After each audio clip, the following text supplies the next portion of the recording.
In the wine industries, there's so many cliches nowadays, minimal intervention and natural ferments and this thing and that thing and next thing.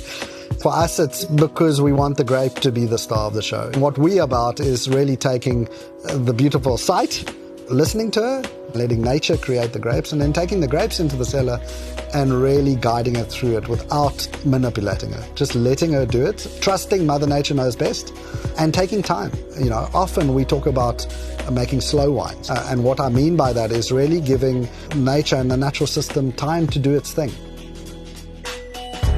Welcome to Wine in Focus, an Investec Focus radio podcast series to awaken not only your appreciation of South Africa's world-class wines, but the dynamic individuals behind the resilient sector. As proud sponsors of the Trophy Wine Show and the Trophy Spirit Show, Investec seeks to showcase what our local industry has to offer.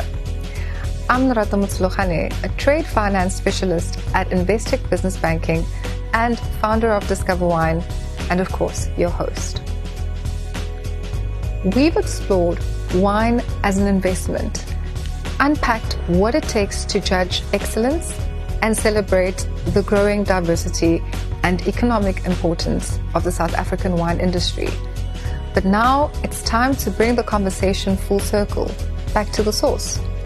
The land, the soil, the foundation that supports every vine, every bottle, and every story. In this episode, we turn our focus to sustainability and innovation in the vineyard, where it all begins. For the final episode, I'm thrilled to be joined by two passionate pioneers in viticulture sustainability. Welcome Rosa and Johnathan to Grand Rocher in the heart of the Paarl Winelands. Rosa Kruger is one of South Africa's most respected viticulturists and the founder of the All Vine Project.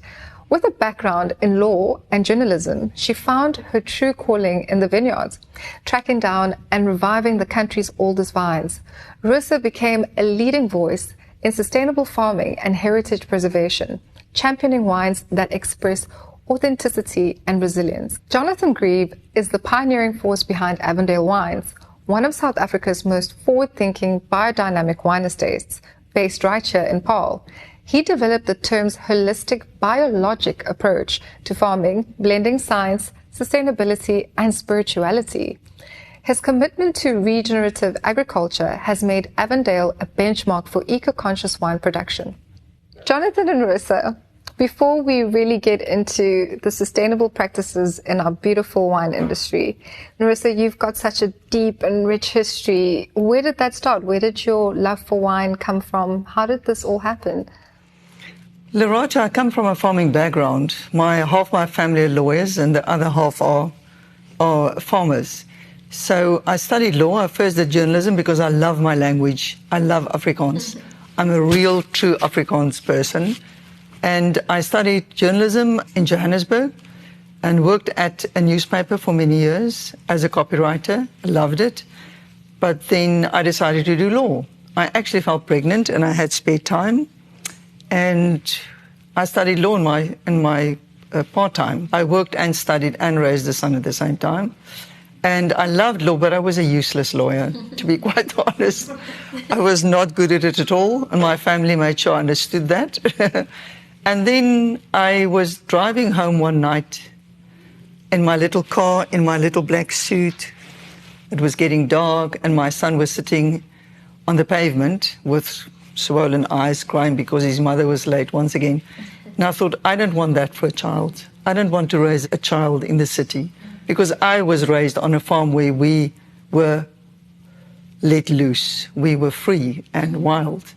So I decided to go farming, and someone gave me the opportunity, and I came down, loaded my car with my personal belongings, sold half the stuff, sold my house, and I came down to the Cape, started on a farm, and soon planted vines. And so you started in wine farming? Yes. Oh, okay. I always loved wine, and I loved farming. I think farming is in your blood. Johnathan would attest to that. Farming is in your blood. It's something you love. And I love farming. I love the nature and I love farming. And then people headhunted me and I worked for fantastic farms and fantastic brands. I was very lucky in that regard. And my teachers, my mentors, were some of the best people in the industry. I think they took pity on me. They looked at me and thought, she's dangerous. She knows nothing. We have to actually help her, and they helped me. So that's why one of the reasons why I now started a school for viticulture, because people helped me. I must now help other people. You're giving it back. That's right. Amazing story, Rosa. And yourself, Johnathan? I came in, I guess, in the back door, if you like. I think some of my founding sort of memories when I was a kid grew up in Durbanville and had a large sort of small holding and used to grow vegetables as a 5-6-year-old and sell it to all my mom's friends. Ended up going off to boarding school and went and studied art. I'm a trained artist, not a farmer or anything else than that. And I was very fortunate to be able to actually come out. My family bought a farm. My dad he grew up on a wine farm or a grape farm, and he always wanted to go back and ended up buying it when I was in second year at varsity. I stuck out with art for another 2 years, and then eventually I was like, no, I'm wasting my time here. Who am I trying to fool? And halfway through my final year, I actually went to my father and I said, look, can I come farming? And he said, that's cool, but you need to start at the bottom. And that's the way I started, as a labourer on the farm, learning how to farm chemically. That it was a conventional farm, very much run down, and really, hands-on, getting back in touch with the soil. And I think because of the weird sort of way that I got in there, I've always looked at things differently. I don't have a sort of blinkers on as far as training goes, specifically in viticulture and chemical driven. And that really has enabled me to go down the alternative route, if you like, and the more natural route. Organic wines. We hear that term a lot. In recent years, it's come up. It's been a thing. Is it a fad? Is it real? What does organic mean? Organic wines have been around a long time. Organic industry has been around a long time. I remember when we started going organic, and that was early 2000s, you told somebody your wine was organic, it was like a swear word. Everybody ran to the door. Nobody wanted to taste it. I think times have changed dramatically now. It's really an awesome USP to have. And I think, honestly, if you don't have some sort of sustainable story in wine, either now or in the years to come, you're not going to have a brand. So I think it's hugely important. I think, obviously, overall, organic is about not using chemicals, not using industrial chemicals, not using all the sides, all the herbicide, fungicides, all the things that kill off the environment. Pesticides, exactly. So all the things that kill off the environment, and then really about feeding the living system and getting that side of it in. In South Africa, we've just formed a organic association, which has 13 members at the moment and growing. And the whole idea behind that association was really just to come to the fore and say, let's talk about organic more, and let's really demystify it for consumers and be the alternative voice to the greenwashing that can be happening at the same time. Rosa, I think Johnathan has described, or rather interpreted, the term organic in wine quite beautifully and quite clearly for us. To jump back to the sustainability piece, is sustainability in wine just environmental, or are there other facets of sustainability? Before I answer your question, I just want to say thank you for Johnathan for being an absolute leader in this field. And it's difficult. It's not easy to be organic. You have to listen. The margin for error is just so much smaller. Sustainability, it's economic sustainability, environmental sustainability, and social sustainability. The environmental sustainability is also not only to have monoculture, but biodiversity in terms of plants, trees, that there's life and space for everything, not only the humans. I like that. But the humans should also be there. I love the idea of sustainability amongst workers. Because where does sustainability start? Where does it start? It starts with the people that work the land, generations on the land. There's a term that we call generational knowledge. So it's where farm workers lived on the land for generations. And the grandfather talked to the father, and the father talked to the son. And farm workers that have been on farms for many years see the land as their land. They see the vineyards as their vineyards. It's for them, it's a holistic thing.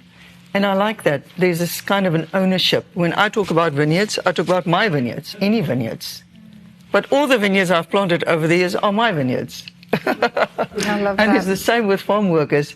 I looked at this for so many years, and I see people we don't develop skills in farming. We use anyone to work on farms, anyone that is without a job. And I didn't like that. So we started a school. And I must say very proudly that Michael Frijon was the first to support me. He was actually the one that said to me, when are you starting your school? And I said to him, it's difficult. He said, just do it. So we did it. We're now in the 3rd year. We had the school last week. It's a 4-day school where we teach 40 farm workers to know a little bit about everything in terms of farming, from GIS satellite studies of the terroir to pests, organic and chemical farming, etc. And then we have a pruning school separate from that, but that's part of the Old Vine project. But it's a lovely school. There's women and men, young and old, black and white and colored, so there's a bit of everyone. That's lovely. I love it. So I think you're highlighting the importance of education for the sustainability of our industry, of the wine industry. Education, for me, is the beginning of everything. It's the beginning of civilization. Education, it's all about education. It is also to make better wine, but it's just for people to love what they're doing. If they know what they're doing, they love what they're doing.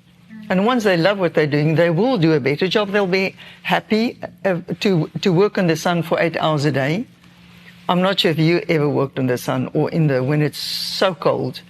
People work outside. And if they know what they're doing and it's to a certain purpose, and you can develop that skill and make them understand why they're doing it, we will have such a better industry. And congratulations once again on the Old Vine project. It's phenomenal and a huge contributor to sustainability in the wine industry in South Africa. Can you tell me, how did you think of starting this beautiful project? When I started in viticulture, I realized that I know nothing and that I have to learn very fast. And I thought about learning, the best way to learn is to travel. So I went to Europe and to all over the world. I even went to Russia and to India to learn about viticulture. And whenever you go to France or to Germany, you see the emphasis on old vine wines. And when you go there and you go to a farm and you say to a guy, Rosa Kruger from South Africa, I want to learn about wine. They say, come, let me show you my old vineyards. I thought, what is the difference? And then I started tasting the wines overseas and in Argentina and in California, everywhere. And I quickly realized there's something about old vines and an intensity and a wisdom. It sounds like a romantic word, but it's really true. Came back to South Africa and I thought, but Jan van Riebeck, die so wingerde geplant. He planted vines here in 1657, made the first ones. Where are they? And I started looking for them. I started talking to the farm workers. And of course, they know where the old vines are. So I went to Eben Sadi at the time and to Neil Patterson. He was the winemaker, Lorman. I said to him, I'm standing in this vineyard up the west coast on the top of a mountain in the middle of nowhere.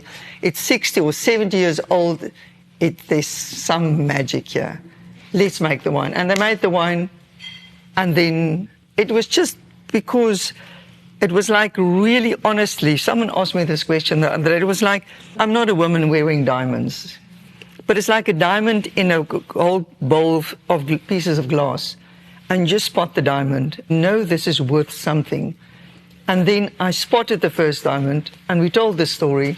And soon afterwards, everybody was making old wine. Lots of winemakers asked me, and international journalists started tasting the wines, and then it was just wonderful. So does wine produced from old vines taste better than wines produced from newer? I will never use the word better. I'll use the word different. And this is not what Rosa says. This is what the University of Stellenbosch has found in various ways, and international studies now found that there's more texture, complexity, depth, and mouthfeel. There's not so much upfront aroma or perfume on the wine, but more weight, more depth. In old wines, and that's so like what they found. Soul in the wine. Yes, you can. We've tasted it various times. You can spot it in old wine. That's why it's so successful. It's just, it was a story that needed to be told.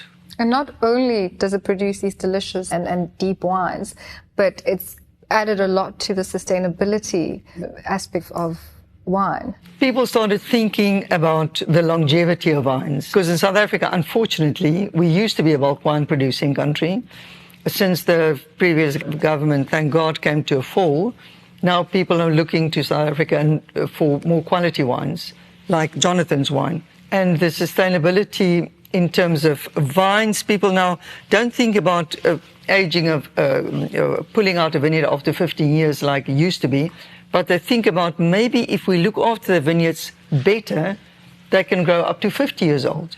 So in terms of that, there's sustainability. If you can grow a vineyard to be still producing decent grapes at 50 years, you don't have to pay all that replacement cost, and you can make an exciting wine.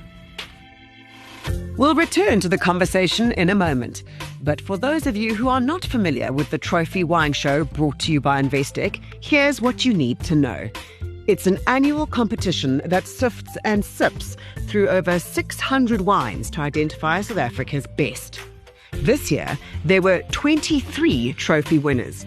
These are best-in-class wines. As Michael Fridjon, the Trophy Wine Show chair, says, these are wines that you will not find anywhere else in the world. And if you do not have it at least once, your life is the poorer for it. So if you want to purchase some of the award-winning wines, you need not wait a second longer. Simply go to www.porttoport.wine and fill your basket with the best that South African wine has to offer. Now, let's get back to that discussion. Johnathan, I was reading up on your blog recently, and it's not just organic wines that are the focus of Avondale, but there's a lot more practices that you guys are busy with to ensure that we are practicing sustainability in the process of winemaking. Can you talk to us a little bit more about other things that you're busy with? We talked earlier about organics and not using chemicals and so on, and then we mentioned biodynamics. There was one of the words in your intro about spirituality, and that's where biodynamics come in. So biodynamics is an alternative way of farming. It was given to us by a guy called Rudolf Steiner, same guy who brought the Montessori school education system to the fore. He did a series of lectures in the early 1900s about a alternative way of farming, which has become known as biodynamics. It's ultimately how our ancestors used to farm. It's not a new way of farming. He talked about many different sides of it, about preparations, homeopathy, different constellational influences, so from your planets and your moons, and realizing, without getting too detailed about it, really realizing that you are part of a bigger system, that you're not insular. And I think that's the big thing with chemicals, is that chemicals, you the farmer or the chemical company knows everything. And I always say to people, Mother Nature's been doing it for millennia. Surely she knows it better than what we do. How can we be so arrogant to think that we know better than Mother Nature does? And what we do on Avondale is really about interpreting nature, seeing what is happening on our farm, seeing what the soils are telling, and everything tells a story. You know, if you're willing to listen, we were talking about the old vine, you know, they tell you a story. That's why they're so complex and layered and textured, full of personality. Soils are the same, cover crops are the same, your site is the same, and it changes with the seasons, with the environment, what you've done on the farm. And if you're willing to listen and learn that language, we can start interpreting it and then adapting, and not with chemicals, but adapting the natural system to it and start feeding that system, working with the living aspect of it, and really getting the microlife, the bacteria, the earthworms, the mycorrhizae, fungi, the insects really to do the job, as opposed to chemicals and us, the farmer.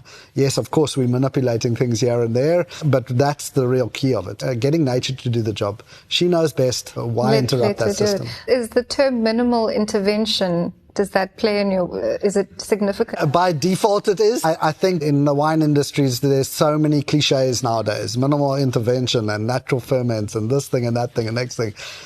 Some of it are real cliches. For us it is because we want the grape to be the star of the show. The beauty about what we do is grow grapes. And grow grapes in this incredible environment. I mean, we were standing on a stoep earlier, looking over the valley, actually looking at Avondale and saying, this is the best place in the world. I mean, where else do you have these type of environments? And the beauty about farming and wine farming is that we create this crop, the grapes, and then we can take it and create amazing product that is ageable, that is expressive, that is full of personality. And we can take it across the world and tell our story. And what other product do you have that capability? And every vintage changes. Everything is fluid. And that's the big part of farming for me in any case, and that's what I struggle when you start talking about minimal intervention and all these sort of cliches, and the winemakers are taking a grape in, and I don't want to say they couldn't care where it comes from, but maybe they do, but then they manipulate it completely. And when I say manipulate, a commercial yeast and added acids and lots of oak, and you're like, but that's not, you've taken a beautiful product in theory, and you've just actually manipulated away from it. And what we're about is really taking the beautiful site, listening to her, creating the grapes out of that, and letting nature create the grapes, and then taking the grapes into the cellar and really guiding it through it without manipulating her, just letting her do it, and trusting Mother Nature knows best, and taking time. Often we talk about making slow wines. And what I mean by that is really giving the nature and the natural system time to do its thing. Some of our white wines will take up to a year to finish fermenting. A commercial yeast, if it's a long ferment, is 2 weeks. It's completely different. And with that, you get the authenticity, of course. And what are the cost implications of this type of winemaking? Is it cost effective? Is it more expensive? It can be a bit more expensive. Generally speaking, in my opinion, if I compare my production to another top-end producer, which is getting the same type of concentrations and the same vineyard practices in, I think our costs are very similar. They differ, though. We're not buying a whole lot of fertilizers and insecticides, spraying all the time and putting that all out there, but we are probably spending more in labor. And that side of it. And for us, Rosa, you talked about it earlier, but from a sustainability perspective, for me and for our family as a key part of it, it's that people is a very big part of it. And I think in South Africa, we have a huge unemployment. And I think it's very important for us as business owners and specifically farmers, because that's where we can employ a lot of people. And it's important to actually create that work, as opposed to bringing a combine harvester in and harvesting with a machine, as opposed to by hand, as an example. So I think that is a very big part of what we do as well. Rosa, returning to the knowledge, or rather the education piece in wine, we have things like climate change and water is becoming an issue, water shortages. How does the importance of being educated in farming play a role in navigating these difficult times and these challenges? The Old Vine Project has influenced our thinking about the way future in a big way, because these vineyards have been surviving, some of them for 100 years. We have vineyards in South Africa that's 140 years old. That was before the First and the Second World War. That was before Nelson Mandela was released. That was before Elvis Presley was jumping around. That is very old. So they have the knowledge. They are truly sustainable. So if we can just learn from old vines to teach us for the future, that is what we're doing at the moment. So we've been taking lessons from old vineyards to adapt to climate change, because we are definitely going into a drier and a warmer cycle. And many overseas academic viticulturists are now looking at old vines to teach us about the future. In South Africa, we've also, I'm very proud of that, been taking cuttings of very old vineyards, cleaning them up from all known viruses, propagating new material, and now what some people call, we have the first climate resilient vines in South Africa from our own soils, from our own country.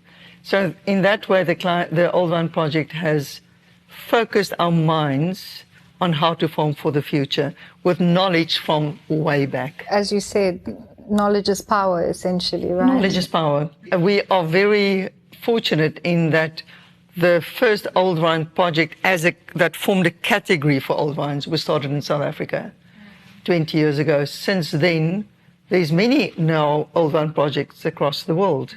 In every wine producing, just about every wine, even in Bolivia, there's now an Old Vine project. There's Old Vine, and we all work together. It has formed this wonderful new category linked to organic or biodynamic farming in a way that we listen to the land. So that we try to be less arrogant as human beings, but listen to the land. And you mentioned that You learned about old wine by traveling and going to places like France and learning from the old world. Can we maybe dissect that a little? What is old world versus new world? If that term is used, what does that mean? You know, the old world, in essence, is a whole lot of older producers wanting to make their spot more important in the world, but ultimately Europe, France, Italy, Spain as the main sort of old world countries, and then the new world is America, Chile, Argentina, Australia, New Zealand, South Africa. I do think overall, and when I travel and talk about our wines, I often talk about South Africa being sort of halfway between, and it's twofold. One is that we've got some of your wonderful old vineyards, and the preservation of it, which is incredible. But more importantly, we've been doing it for quite a long time in South Africa, especially compared to the other New World countries. And then sort of things that South Africans are talking and viticulturists are talking more and more about is the fact that we actually grow our vineyards in some of the oldest viticultural soils, which contributes hugely to our wines and our characters of soils and vineyards that goes with that, which I think is very, very interesting. Just out of interest, we produce a wine called Qvevri, which is made in clay pots from Georgia. Why I mention it is, from a historical perspective, that dates back, the Qvevris, the clay pots, dates back over 8,000 years. And that's the oldest traces of vineyards or wine. And I often joke with my French friends and say, look, how does it feel to be a New World wine producer? Because that's a little older than France, you know. So it's all relative. But I think the old soils, our incredible growing conditions in here. I mean, we were talking earlier about the site that we in at the moment.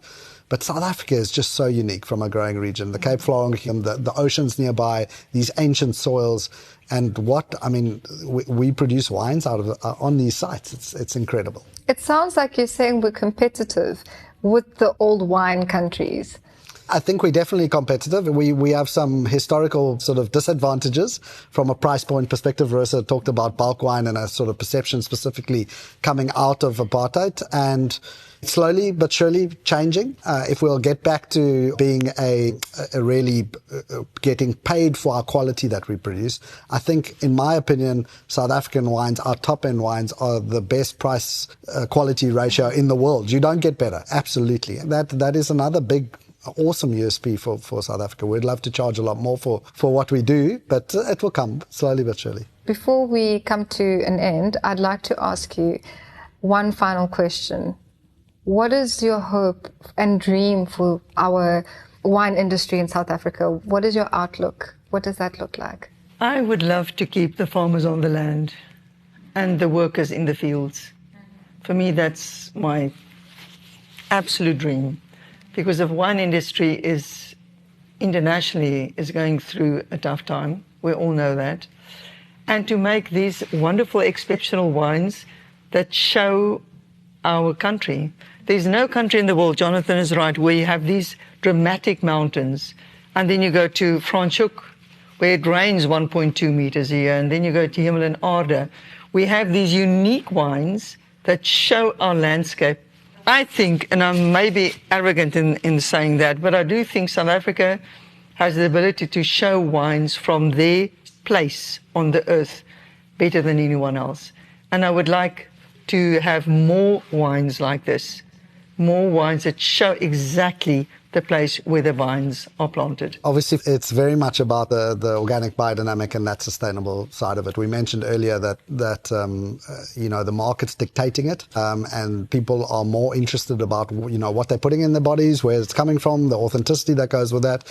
That's incredibly important overall for any brand, but more importantly for all humans. We need to look after our environment. We need to look after our lands and where we farm. And at the same time, Rosa mentioned about the sustainability of your different legs, but people are very much part of that. And with that, I also think that we have to sell up. We have to get better prices for our wines for the effort that you put in. And the whole industry globally is going that way, from a perspective of people are drinking less, but they want to drink better. And I think that's very important. Well, I'd like to propose a toast in our closing. Here's to keeping South Africa's wine industry growing and glowing. Thank you so much. Cheers. Cheers. Cheers. Thanks for listening to this special series dedicated to the art and impact of wine from Investec Focus Radio. This was my debut as a podcast/vodcast host, and I've so enjoyed it. You can also find all the episodes of this series at investec.com/wine and focus, or wherever you get your podcasts. If you enjoyed this series, please rate it, leave a comment, and forward it to your friends and colleagues. And don't forget to follow our channel. The views expressed are those of the contributors at the time of publication and do not necessarily represent the views of the firm and should not be taken as advice or recommendations. Investec Bank Limited, an authorized financial services provider and registered credit provider.